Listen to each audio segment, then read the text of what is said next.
Em junho deste ano, o governo de Goiás encaminhou o projeto de lei 2205/13 à Assembleia Legislativa. Esse projeto revoga a Lei Estadual 12.596 de 1995 e cria o Código Florestal Estadual.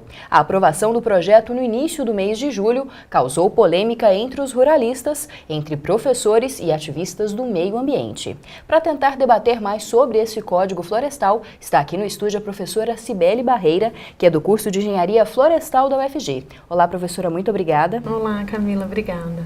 Bom, também está aqui no estúdio a titular do Conselho Estadual do Meio Ambiente, Carolina Campos. Olá, Carolina, muito obrigada. Olá, eu que agradeço a oportunidade. Bom, antes de começarmos a discussão, você confere agora uma matéria explicando um pouco mais sobre esse Código Florestal e mostrando a posição dos ruralistas. Goiás é o primeiro estado a aprovar um Código Florestal Estadual em consonância com o Código Florestal Brasileiro, que foi aprovado no ano passado. O regulamento altera a política de reflorestamento de Goiás.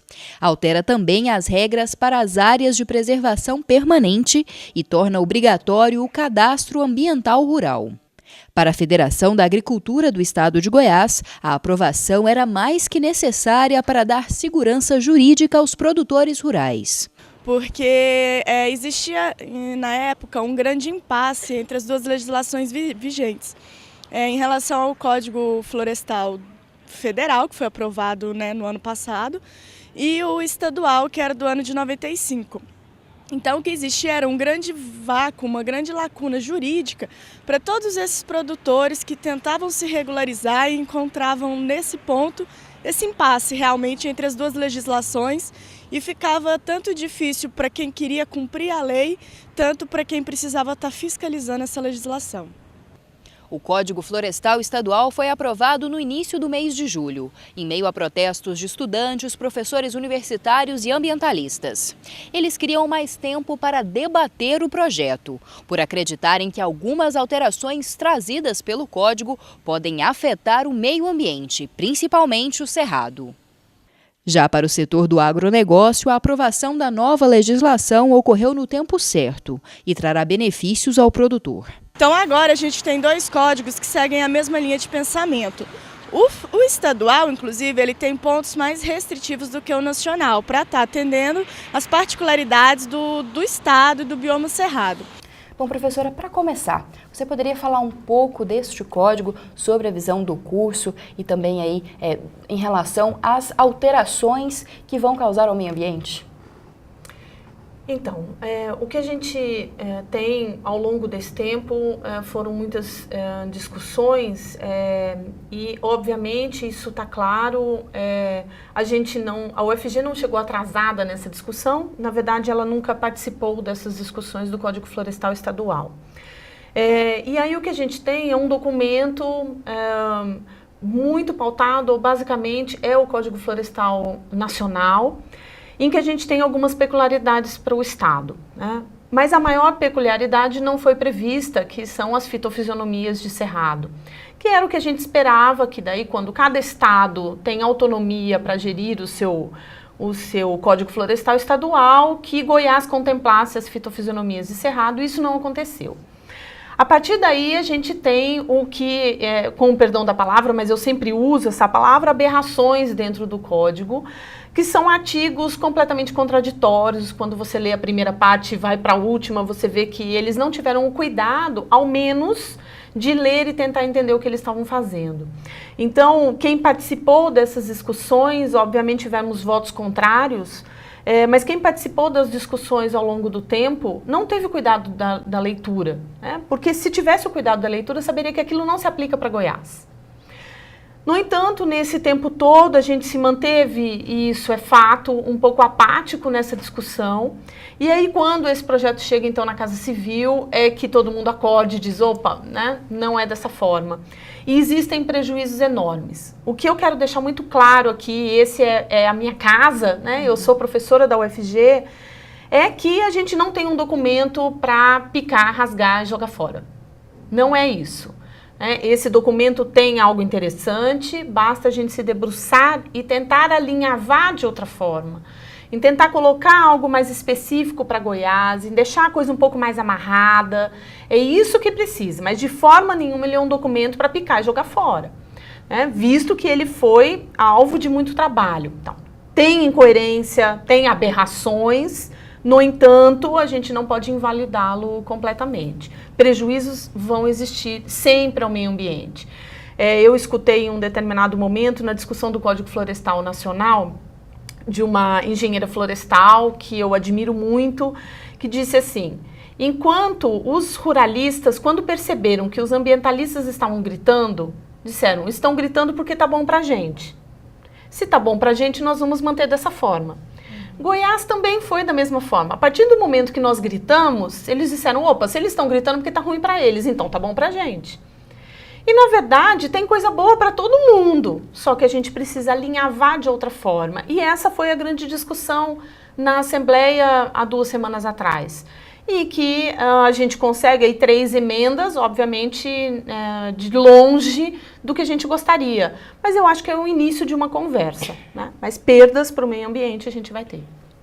Bom, Carolina, agora passando um pouquinho mais a questões do Conselho. Como que o Conselho vê esse código? Houve participação dos membros do Conselho nas definições desse código, nas audiências públicas que devem ser feitas antes da aprovação? Bom, essa é uma parte muito interessante, porque quando começou esse processo há mais de 2 anos, o Conselho foi realmente informado. Só que foi informado que a FAEG estaria à frente fazendo reuniões discutindo o código, mas em termos de pegar informações, não em termos de montar realmente um código para quando ele estivesse pronto e aprovado da Federal, em 2 semanas ser aprovado em Goiás. Então, tanto que o Ministério Público também se absteve de estar presente, porque ele não poderia discutir uma matéria que não estava formada.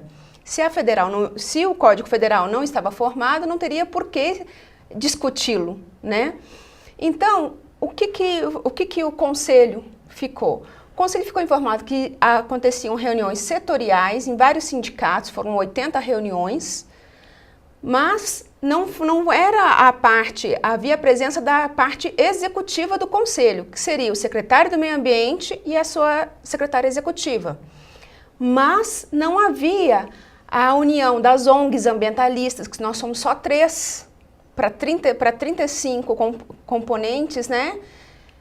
Só 3 são ambientalistas, os outros todos é a Câmara Setorial que fez parte do código, então não havia um retorno, não havia relatórios para o Conselho Estadual do Meio Ambiente.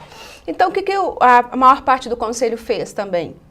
Como fazia parte já dessa Câmara Setorial e as informações não eram repassadas para as ONGs ambientalistas, quando era repassada, teve uma reunião num sindicato rural, era isso.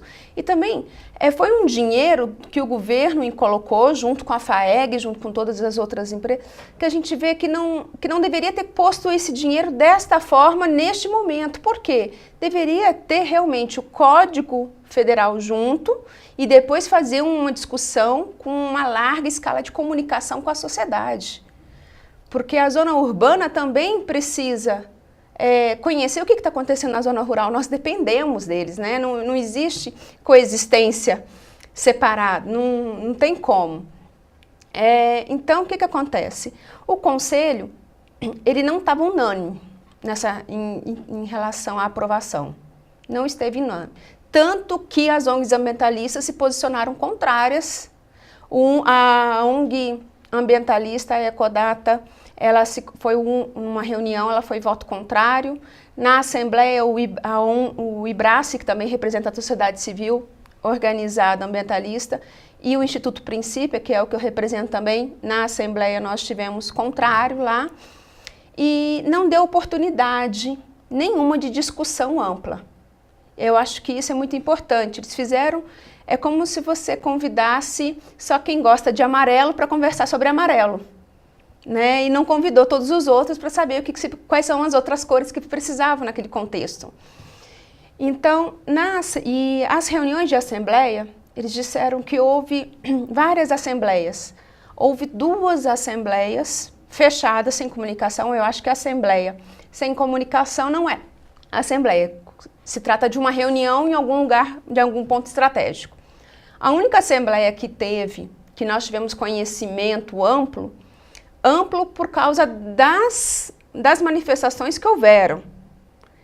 Eu também achei que o tempo foi muito perto para acontecer. Nós conseguimos parar a votação durante a semana, numa quinta-feira, e a assembleia foi na sexta. Então não deu tempo de paralisar, não deu tempo de fazer a comunicação, né, para todos que nós gostaríamos de agregar. Então, graças a Deus, deu tempo, pelo menos de algumas instituições estarem lá para poder. A UNB, porque o UNB não é Goiás, o UNB é Cerrado. Acho que a gente tem que pautar isso, nós estamos numa composição, né, de Cerrado. A UFG, a PUC, então faltou muita abrangência nessa comunicação, não teve. E o projeto, ele foi enviado à Assembleia em junho, no início de junho. Em julho, ele já foi votado. Houve pressa, houve uma pressão política para que ele fosse aprovado? Eu estive em mãos com o projeto, que é a Lei 71, né? O número do processo agora não me recordo, mas são 2 páginas do governador pedindo imediata aprovação. Caráter de urgência. Caráter de urgência. Eu estive em mãos. Isso por uma pressão do setor ruralista, da bancada ruralista? Eu vou definir na Assembleia que nós conseguimos ter a última. Nós tivemos toda a bancada ruralista lá, toda, inclusive pessoas que já não fazem mais parte da política, a SGPA esteve lá presente. E nós tivemos um sindicato rural de Anápolis com assentados, não eram nem produtores rurais, eu estive falando com eles, um a um. São assentados, ainda nem conseguiram fazer nenhum tipo de produção. E foram fazer a manifestação lá em nome do Código Florestal, em nome da FAEG. Então, quando a gente vê como foi formatado isso, essa assembleia, na vez das instituições de ensino falarem, fizeram movimentação de saírem da plenária. Então, além da falta de educação que eu achei que os ruralistas fizeram, não houve um debate de escutar um pouco e falar assim, não, vamos ampliar mais um tempo. Por que essa pressa de Goiás ser o primeiro no Brasil? Tá certo, o PIB nosso, ele interfere. O Goiás, ele tem a agricultura, a agropecuária como um foco principal. Mas nós não precisamos mais diminuir o que nós temos já de reserva legal, de APP, ou devastar algumas áreas. Nós precisamos de tecnologia para conseguir absorver mais daquilo que nós já temos. E temos quase que 70% das pastagens estão degradadas, né? E esse Código Florestal não está contemplando como fazer essa recuperação, como fazer esse trabalho. E eu vou passar também uma questão para a doutora Cibele falar, que é a respeito, existem também produtores rurais que entenderam a questão de preservar e resolveram não fazer nenhum desmatamento em sua área. O INCRA vai lá e multa. Então, olha o tanto que nós temos de problemas. A legislação exige que você desmate. Se você não desmata, você é multado. Então, nós temos uma complicação muito grande de valorização. E nós temos o PSA futuramente, que é o pagamento por serviço ambiental. Então, o que é o pagamento por serviço ambiental? Quanto mais você cuida da tua água, quanto mais você cuida da tua reserva legal, da tua APP, quanto maior espaço você tem, maior vai ser o pagamento que vai vir do governo para isso. Então, nós temos outros países que estão querendo também investir nisso no Brasil, porque o Brasil é um recurso natural em relação ao mundo maravilhoso. E os outros países não têm essa expectativa de espaço que nós temos. Bom, a gente vai para um rápido intervalo agora, mas a gente continua debatendo o Código Florestal Estadual no próximo bloco.